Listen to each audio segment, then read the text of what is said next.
کی چھٹیوں کے بعد دینی مدارس میں داخلوں کا آغاز ہوتا ہے۔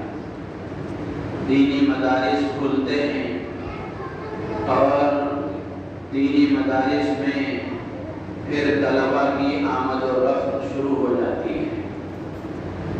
تو اسی مناسبت سے کچھ باتیں آج آپ حضرات کی خدمت میں عرض کی جائیں گی۔ ان باتوں کو آپ حضرات غور سے سنیں اور اچھی طرح ان باتوں کو سمجھ کر دوسروں کو بھی سمجھانے کی کوشش کریں۔ دینی مدارس یہ اسلام کے مضبوط قلعے ہیں۔ ان مدارس کے وجود سے ہمارا وجود وابستہ ہے۔ جب تک یہ مدارس رہیں گے اس وقت تک ہم اپنے دینی تشخص کے ساتھ اور جس حالت میں ہم ہیں اسی حالت میں بلکہ اس سے اور اچھی حالت میں انشاءاللہ العزیز ہم رہیں گے۔ لیکن اس کے باوجود امت مسلمہ کے دل و دماغ میں اور لوگوں کے ذہن و خیال میں مدارس کے سلسلے میں جو تصور ہے اور مدرسوں کے سلسلے میں جو خیال ہے وہ انتہائی تشویشناک ہے۔ اور جیسا مدارس کی عظمت اور اس کی اہمیت اور اس کی افادیت کے اعتبار سے جیسا جذبہ اور جیسا خیال مسلمانوں میں ہونا چاہیے تھا ویسا خیال مسلمانوں میں نظر نہیں آتا۔ اس کی سب سے بڑی وجہ یہی ہے کہ مسلمان سمجھتے ہیں کہ دینی تعلیم اگر ہم اپنے بچوں کو دلوائیں گے تو زیادہ سے زیادہ ہمارا بچہ قرآن پڑھنے والا بنے گا، حدیث پڑھنے والا بنے گا، اس کی دنیا کا کیا ہوگا؟ اس کی دنیا کا کیا ہوگا؟ اس فکر کی وجہ سے عموماً دیکھا یہ جا رہا ہے کہ مسلمان اپنے بچوں کو دینی تعلیم سے دور کرتے جا رہے ہیں۔ مدارس آباد ہونے کے بجائے روز بروز ویران ہوتے جا رہے ہیں۔ طلباء کی تعداد گھٹتی جا رہی ہے، جبکہ ہونا تو یہ چاہیے تھا کہ مسلمان ذوق و شوق کے ساتھ اپنے بچوں کو دینی تعلیم دلوانے کے لیے مدارس کو آباد کرتے ہیں۔ اور یہ ذہن میں ہے کہ یہ مدارس اس دور کی ایجاد ہے یا اس دور میں پیدا کیے گئے ہیں، ایسا نہیں ہے۔ اس مدرسے کی لمبی تاریخ ہے۔ مدارس کا جو سلسلہ ہے یہ بڑا عظیم الشان سلسلہ ہے۔ سب سے پہلے مدرسے کی جو بنیاد رکھی گئی وہ عرش اعظم پر رکھی گئی، جس کے سب سے پہلے معلم اور جس کے سب سے پہلے استاد خود اللہ تبارک و تعالی ہیں، اور جس مدرسے کے سب سے پہلے طالب علم حضرت آدم علیہ السلام ہیں۔ قرآن پاک میں اللہ تعالیٰ نے بیان فرمایا وَعَلَّمَ آدَمَ الْأَسْمَاءَ كُلَّهَا ثُمَّ عَرَضَهُمْ عَلَى الْمَلَائِكَةِ کہ ہم نے آدم کو ساری چیزوں کے نام سکھلائے، ان کو علم دیا، تعلیم دی۔ یہ سکھانے والے کون تھے؟ خود رب کائنات اللہ تبارک و تعالیٰ کی ذات عالی ہے۔ سکھانے والے اللہ، سیکھنے والے آدم۔ تو یہ مدرسے کی سب سے پہلے کائنات میں سب سے پہلے مدرسے کی بنیاد وہ عرش پر رکھی گئی۔ تو وہاں سے یہ مدرسوں کا سلسلہ ہے اور وہاں اس کی جڑیں پہنچتی ہیں۔ تو وہاں سے یہ تعلیم کا سلسلہ شروع ہوا۔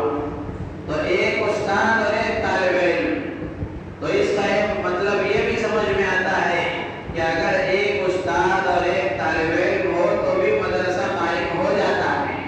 ضروری نہیں ہے کہ 1000 2000 500 بچے ہوں، بلکہ ایک استاد اور ایک طالب علم ہو تو بھی مدرسہ قائم ہو جاتا ہے۔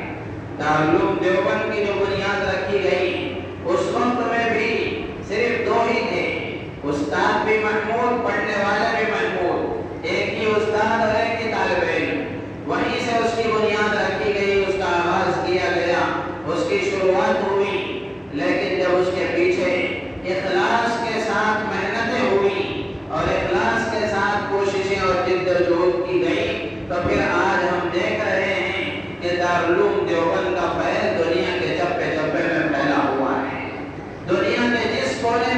چلے جائیں دارالعلوم کا پڑھا ہوا فاضل آپ کو ملے گا، ہر کونے میں آپ کو ملے گا۔ دنیا دیکھنے والے بتاتے ہیں ہمارے اکابر مشائخ اہل اللہ میں حضرت مولانا مفتی محمد تقی عثمانی صاحب دامت برکاتہم اور حضرت مولانا پیر ذوالفقار صاحب نقشبندی دامت برکاتہم، یہ پوری دنیا پھرے ہوئے لوگوں میں سے ہیں۔ تو انہوں نے بتایا کہ دنیا کے جس کونے میں ہم گئے ہمیں دارالعلوم دیوبند کا پڑھا ہوا فاضل ملا تھا۔ بالواسطہ پڑھے ہوئے یا بلا واسطہ پڑھے ہوئے آپ کو ان مدارس کے فائدے ہر جگہ ملیں گے۔ تو یہ مدرسے کا سلسلہ وہاں سے ہے۔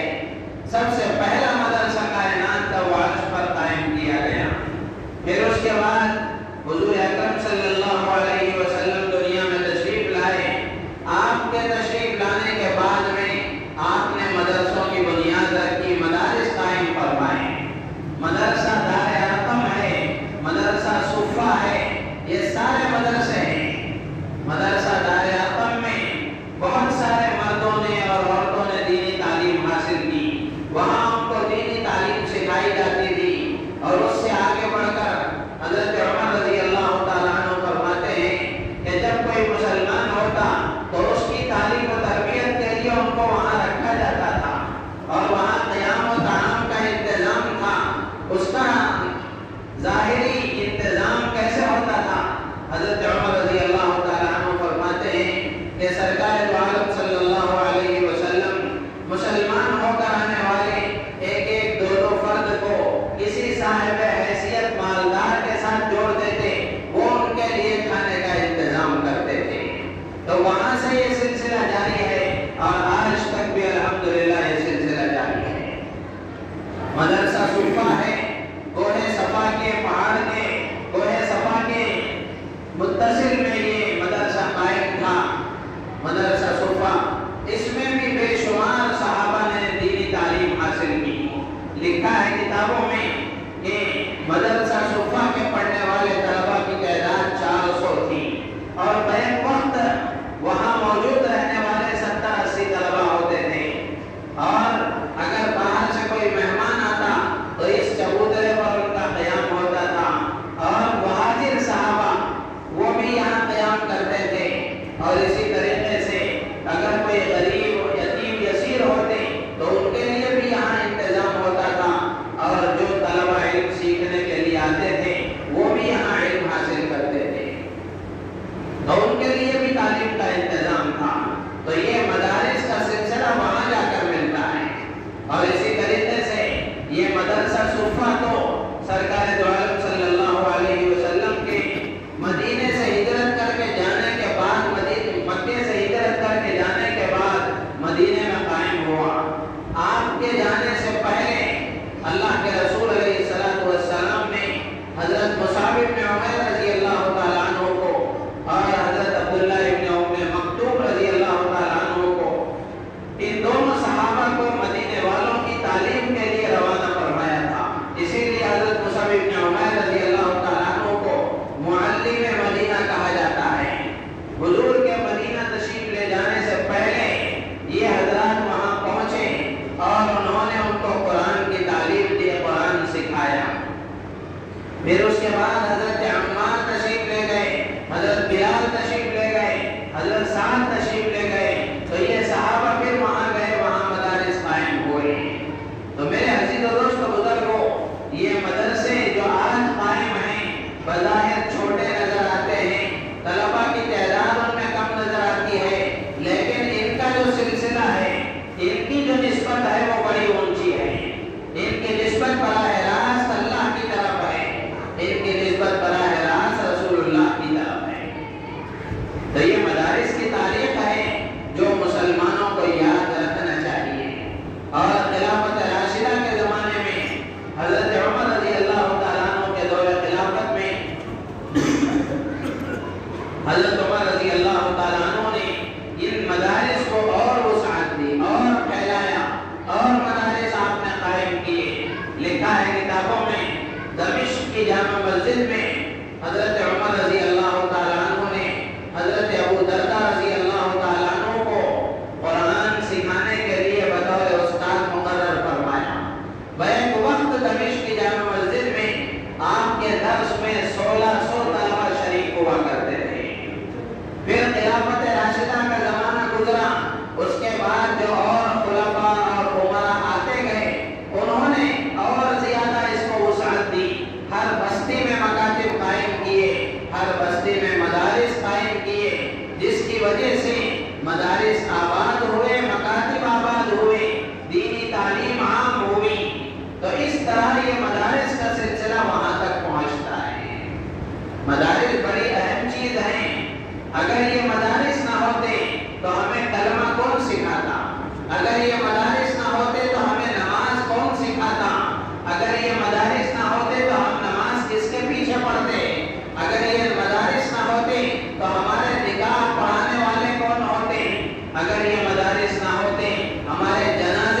تو یہ قیامت کی علامتوں میں سے اللہ کے نبی نے اس کو بیان فرمایا۔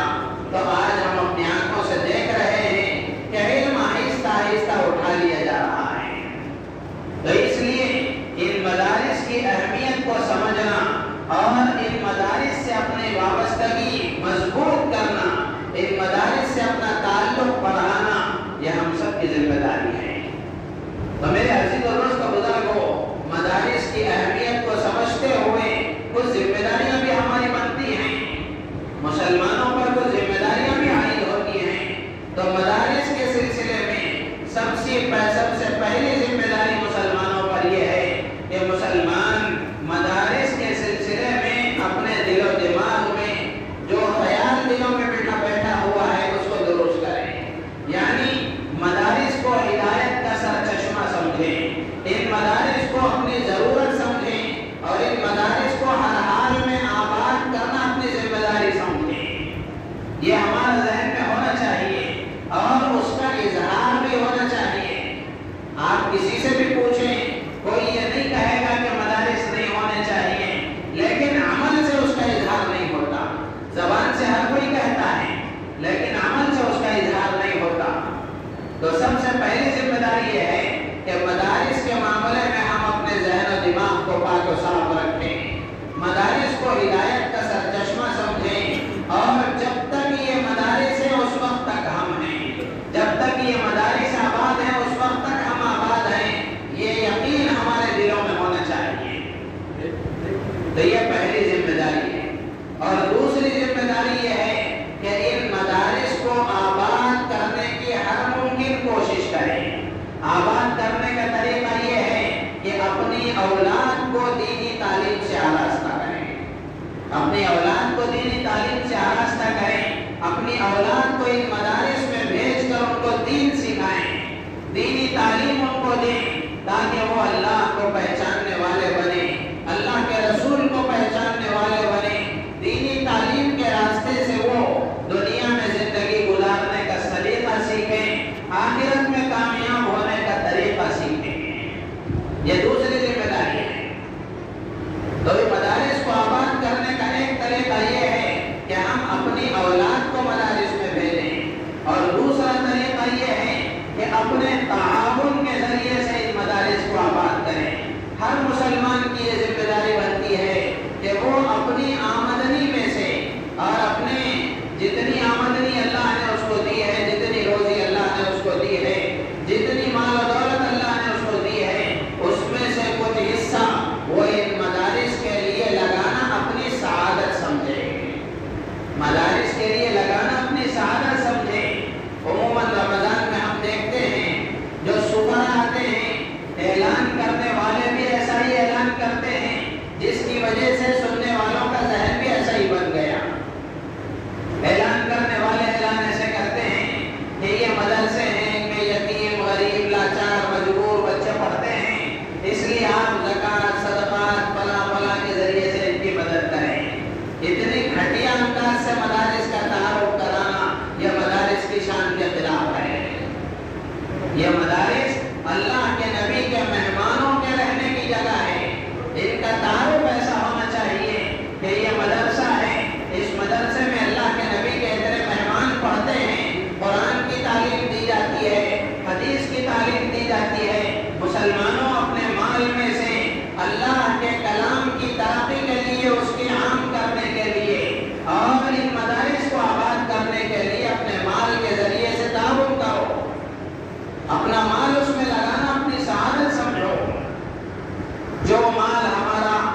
اللہ کو تسلیم کرنے والے ہیں، اللہ کے رسول علیہ الصلوۃ والسلام کی لائی ہوئی شریعت کو ماننے والے ہیں، تو ہماری یہ ذمہ داری بنتی ہے کہ ہم زندگی کے ہر شعبے میں، زندگی کے ہر لمحے میں ہم یہ دیکھیں کہ ہمارا خدا ہم سے کیا کہتا ہے، ہمارے نبی ہم سے کیا کہتے ہیں۔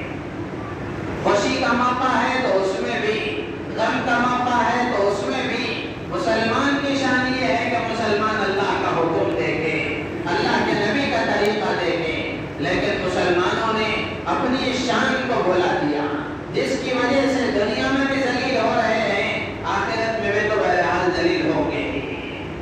تو اس لیے اگر ہم دنیا میں ترقی چاہتے ہیں، دنیا میں عزت اور سربلندی چاہتے ہیں، تو اس کے لیے اپنا تعلق اللہ اور اس کے رسول کے ساتھ مضبوط کرنا ہوگا۔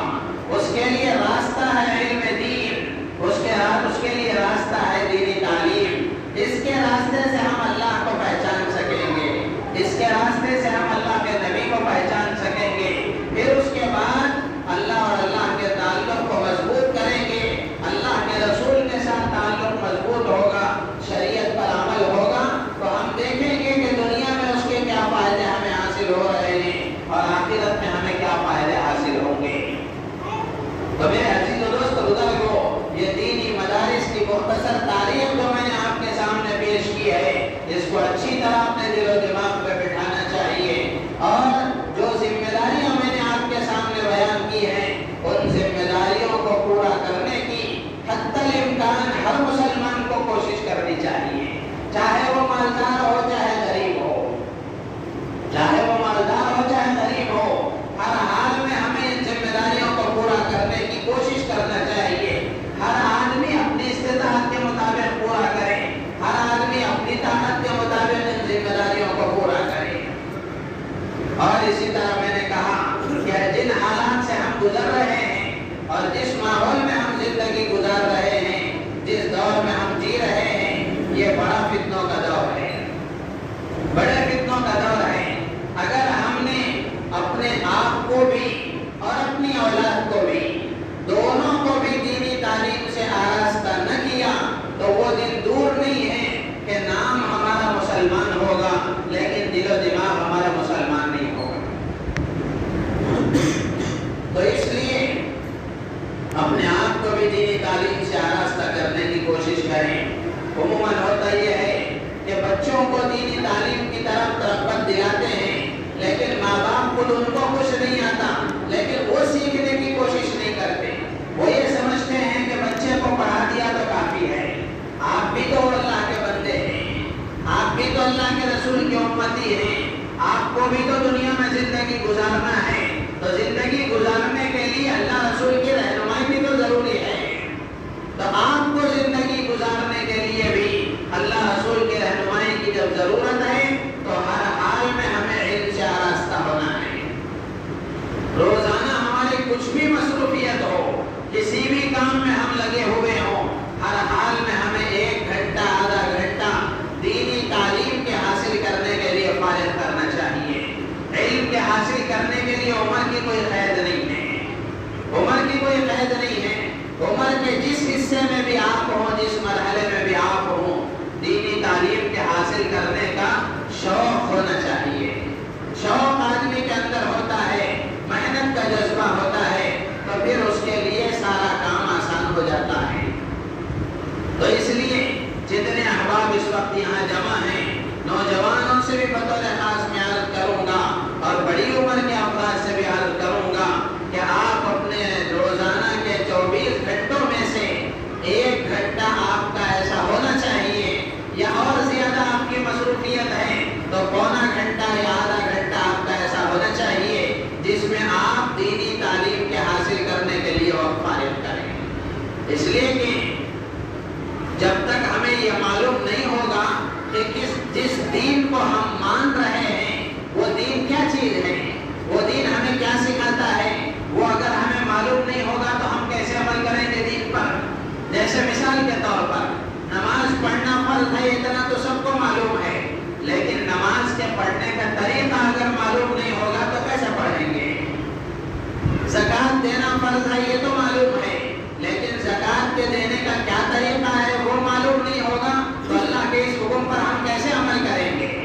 تو اس سے معلوم ہوا کہ علم کی ہر حال میں ضرورت ہے، علم کی ہر حال میں ضرورت ہے۔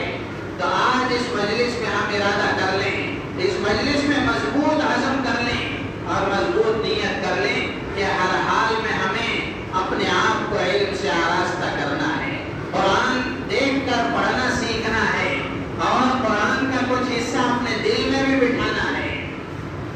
بہت سارے لوگ ایسے ہیں عمر کے آخری لمحے میں ہیں، وہی 5-10 صورتوں پر انہوں نے اکتفا کر لیا ہے کہ یہ 5-10 صورتیں ہی کافی ہیں، اس سے آگے بڑھنے کی کوئی ضرورت نہیں ہے۔ نماز کے صحیح ہونے کے لیے جتنی صورتیں ہم سیکھ رہے ہیں وہ نماز کا حق ہے۔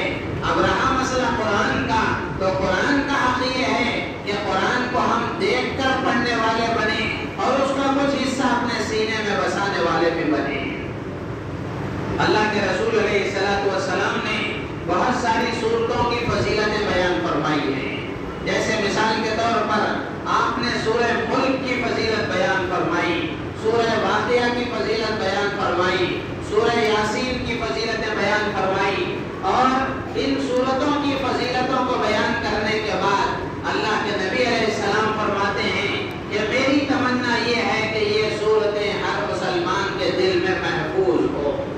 ہمارے نبی کی چاہت ہے، ہم اپنے نبی سے محبت کا دعویٰ کرتے ہیں، تو آخر ایسا دعویٰ کیسے سچا ہو سکتا ہے کہ ہم اپنی نبی کی چاہت کو ہی پورا نہیں کر سکتے؟ ہمارے نبی کی چاہت ہے کہ قرآن کا یہ حصہ ہمارے دل میں محفوظ ہو، تو ہم میں سے ہر ایک کو کوشش کرنا چاہیے کہ ہم قرآن دیکھ کر پڑھنے والے بنیں، قرآن کا کچھ حصہ اپنے دل و دماغ میں بٹھانے والے بنیں، اور صرف قرآن پڑھ لینا کافی نہیں ہے، اس کے ساتھ ساتھ قرآن میں اللہ کیا کہتے ہیں اس کو سمجھنا بھی تو ضروری ہے، اس کو سمجھنا بھی تو ضروری ہے۔ جب قرآن ہم دیکھ کر تجوید کے ساتھ پڑھنے والے بن گئے تو اس کے بعد کسی عالم دین کی نگرانی میں ان کے مشورے سے قرآن کے ترجمے اور اس کی تفسیریں چھوٹی بڑی سب اللہ کے فضل و کرم سے موجود ہیں۔ ہم کسی قرآن کے ترجمے کو لے کر، قرآن کی تفسیر کو لے کر اس کا مطالعہ کریں۔ قرآن میں اللہ تعالیٰ بے شمار جگہوں پر ہم سے خطاب کر کے کہہ رہا ہے، اے میرے ایمان والے بندو، فلاں کام کرو، فلاں کام کرو، فلاں کام کرو۔ اللہ ہم سے کہہ رہا ہے، لیکن ہمیں اس کو معلوم کرنے کی کوئی فکر نہیں ہے، کوئی فکر نہیں ہے۔ تو اس لیے میں گزارش کروں گا کہ جتنے بڑے حضرات ہیں، نوجوان ہیں، آج اللہ نے آپ کو طاقت دی ہے، آپ کی زبان پلٹتی ہے، یادداشت اچھی ہے، آج موقع ہے، آج پڑھ لو، ورنہ کل کے دن پچھتاؤ گے، ورنہ کل کے دن پچھتاؤ گے۔ کچھ لمحہ گزرنے کے بعد، کچھ عرصہ گزرنے کے بعد اگر شوق پیدا بھی ہوا، اس وقت میں پڑھنا بھی چاہو گے تو نہ دل دماغ ساتھ دے گا نہ زبان ساتھ دے گی۔ آج وقت ہے، موقع ہے، کچھ وقت نکال کر ضرور اس کا اہتمام کریں کہ ہم قرآن پڑھنا سیکھیں، دین کی ضروری معلومات ہم حاصل کرنے والے بنیں، اور اسی کے ساتھ ساتھ اپنی اولاد کو دینی تعلیم سے آراستہ کرنے کی کوشش کریں۔ بہت اچھا ہے کہ اپنے گھر میں سے 2-4 آپ کے بچے ہیں تو 2-4 بچوں میں سے ایک بچے کو حافظ قرآن بنائیں، عالم دین بنائیں، تاکہ وہ پورے گھرانے کی دینی رہبری کر سکے۔ آپ دوسروں کو جو بنانا ہے وہ بنائیں، لیکن ایک بچہ آپ کے گھر میں عالم ہوگا تو وہ آپ کے دین کی رہبری کرے گا، وہ دین کے سلسلے میں بتائے گا کہ کیا صحیح ہے، کیا غلط ہے، کیا کرنا چاہیے، کیا نہیں کرنا چاہیے۔ جیسے ہوتا ہے خاندانوں میں کہ ہر گھرانے کا ایک فیملی ڈاکٹر ہوتا ہے، لوگ اسی کے پاس جاتے ہیں، تو ایسا ہمارے گھر کا ایک عالم بھی ہونا چاہیے جو ہمیں دین کی رہبری کر سکے۔ ہمارے گھر میں ہوگا تو ہر وقت ہم اس سے فائدہ اٹھا سکیں گے۔ تو اس لیے اس بات کی کوشش کریں کہ اپنے بچوں میں سے ایک بچے کو حافظ قرآن بنائیں، عالم دین بنائیں، اس کو دین کا علم سکھائیں، اور جو اور بچے ہیں ان کو اسکولوں میں بھیجیں، آپ جو چاہیں پڑھائیں، لیکن اس کے ساتھ ساتھ مسجد میں مکتب چلتا ہے تو مغرب کے بعد، عصر کے بعد یا عشاء کے بعد جس ترتیب کے ساتھ وہ آ سکتا ہے 1 گھنٹہ ہر حال میں دینی تعلیم کے لیے دینے کی فکر کریں۔ اس لیے کہ جس دور میں ہم گزر رہے ہیں اس دور میں اسکول کی جو تعلیم ہے یہ خود ہمارے ایمان کو خراب کرنے والی، یہ خود ہمارے عقائد کو بگاڑنے والی ہے۔ اب تو جو نیو ایجوکیشن پالیسی بنائی گئی ہے یہ تو پورے طریقے سے ہمارے بچوں کو کافر بنا دے گی۔ نام اس کا عبداللہ ہی رہے گا لیکن دل دماغ اس کا عبداللہ کا نہیں رہے گا۔ اس کے دماغ میں اسلام کے سلسلے میں شک و شبہ پیدا ہو جائے گا، اسلام کے اعمال اور احکام پر اعتراض پیدا ہوگا، ہماری نسل ہمارے سامنے مرتد ہو جائے گی۔ اس وقت مسلمانوں کو جو رویہ دینی تعلیم کے ساتھ ہے، اگر یہی رویہ رہا تو اس کا مطلب یہ ہے کہ اگر ہم نے اپنے بچوں کی دینی تعلیم کی فکر نہیں کی، صرف دنیاوی تعلیم کے حد تک رہ گئے، تو اس کا مطلب یہ ہوا کہ ہم اپنے بچوں کو مرتد اور کافر بنانے پر نعوذ باللہ گویا راضی ہو گئے۔ یہی تو مطلب ہوا کہ ہمارا بچہ جا رہا ہے، اسکول میں پڑھ رہا ہے، وہاں سے جو چیزیں سیکھ کر آ رہا ہے وہ ہمارے مذہب کے خلاف ہیں، ہمارے دین و شریعت کے خلاف ہیں، تو ہماری یہ ذمہ داری بنتی ہے کہ ان غلط چیزوں کو اس کے ذہن سے نکالیں، ان غلط چیزوں کو اس کے ذہن سے پاک و صاف کریں۔ اگر ہم پاک و صاف نہیں کر رہے ہیں تو اس کا مطلب یہ ہے کہ وہ غلط چیزیں اس کے دل و دماغ میں موجود رہیں، اس پر ہم راضی ہیں۔ تو ہماری اولادوں کو، ہماری نسلوں کو مرتد اور کافر بنانے کی پوری تیاریاں ہو چکی ہیں، اس کا توڑ یہی ہے، اور ہماری نسلوں کے ایمان کی حفاظت کا طریقہ یہی ہے کہ ہم اپنے بچوں کو دینی تعلیم سے آراستہ کرنے کی کوشش کریں۔ مسلمانوں کا گھنا محلہ ہے، میں گزارش کروں گا تمام احباب سے کہ جتنے یہاں اس مسجد سے لگے ہوئے گھر ہیں، ان گھروں میں جتنے بچے ہیں، جتنے نابالغ لڑکے ہیں، بالغ لڑکے ہیں، اور جتنی چھوٹی بچیاں ہیں، ان سب کو مسجد سے مکتب سے جوڑنے کی کوشش کریں۔ مسجد میں جو مکتب چلتا ہے اس مکتب سے جوڑنے کی کوشش کریں، ایسی فکر کریں، ایسی کوشش کریں کہ کوئی بچہ محلے میں بغیر دینی تعلیم کے نہ رہے۔ ہر آدمی اس کا ذمہ دار ہے، ہر آدمی اس کا ذمہ دار ہے۔ جس کو بات سمجھ میں آ گئی وہ ذمہ دار ہے کہ وہ دوسروں کو تشکیل کرے۔ میرا بچہ مسجد کو جا رہا ہے، مکتب میں، میری ذمہ داری ہے کہ میں اپنے پڑوس کو ترغیب دوں، آزو بازو والوں کو ترغیب دوں، اور ان کو ترغیب دے کر بتاؤں کہ تم بھی اپنے بچوں کو مسجد میں داخل کرو تاکہ وہ دینی تعلیم حاصل کریں۔ اچھی طرح یاد رکھیں کہ اسکول میں ہمارا بچہ جاتا ہے، جو تعلیم حاصل کرتا ہے، اس سے جو ارتداد کا، کفر کا، شرک کا جو وائرس اس کے اندر پیدا ہوتا ہے، 1 گھنٹہ اگر ہم مکتب میں بھیجیں گے تو یہ مکتب کی تعلیم اس کے لیے اینٹی وائرس کا کام دے گی۔ یہاں آ کر وہ غلط عقیدہ ختم ہوں گے، صحیح عقیدہ اس کے اندر داخل ہوگا۔ آپ حضرات سوچ رہے ہوں گے کہیں میں آپ کو یہ تعلیم تو نہیں دے رہا ہوں کہ آپ اسکول کو نہ بھیجیں، میں آپ کو یہ نہیں کہہ رہا ہوں کہ آپ اسکول مت بھیجو، آپ ضرور دنیا کی تعلیم دلاؤ، آپ اچھا ڈاکٹر بناؤ اپنے بچے کو، اچھا انجینئر بناؤ، اچھا پروفیسر بناؤ، اچھا لائر بناؤ، ان سب کی ضرورت ہے اس وقت میں۔ لیکن یہ سب بننے کے بعد ہمارا بچہ مومن مسلمان بھی باقی رہے، یہ بھی تو ہمیں فکر کرنا ہے۔ ڈاکٹر بن گیا لیکن مسلمان باقی نہیں رہا، اسلام پر اس کو اعتراض پیدا ہو گیا، پروفیسر بن گیا، لائر بن گیا، لیکن یہ سب کچھ بننے کے بعد اس کو اچھا بنگلہ تو مل گیا، اچھے کھانے مل گئے، اچھا گھر مل گیا، اچھی سواری مل گئی، اور اچھے دنیا کی فیسلٹیز اس کو مل گئی، لیکن دین و ایمان سے محروم ہو گیا، تو اس سے بڑا خسارہ کچھ بھی نہیں ہے، اس سے بڑا نقصان کچھ بھی نہیں ہے۔ تو اس لیے آپ اس بات کی اہمیت کو سمجھیں، اس زمانے میں اگر دینی تعلیم ہم نے حاصل نہیں کی اور اپنے بچوں کو دینی تعلیم نہیں دلوائی تو وہ دن دور نہیں ہے کہ ہمارے گھروں میں ہماری نسلیں مرتد ہو جائیں گی، ہمارے گھروں میں ہماری نسلیں مرتد ہو جائیں گی۔ آج اسی دور میں، آج کے زمانے میں آپ دیکھ لیں، جو نوجوان کالجوں میں پڑھتے ہیں، یونیورسٹیوں میں پڑھتے ہیں، ان کے دل و دماغ میں شکوک و شبہات پیدا کیے جا رہے ہیں۔ اسی لیے میں نوجوانوں سے عرض کر رہا ہوں کہ آپ دنیا کی جو تعلیم حاصل کریں، محنت سے حاصل کریں، اچھے سے اچھے انداز سے حاصل کریں، اعلیٰ سے اعلیٰ نمبرات سے آپ کامیاب ہوں اور اچھی سے اچھی ڈگریاں حاصل کریں، لیکن اس کے ساتھ ساتھ 1 گھنٹہ مسجد کو دینا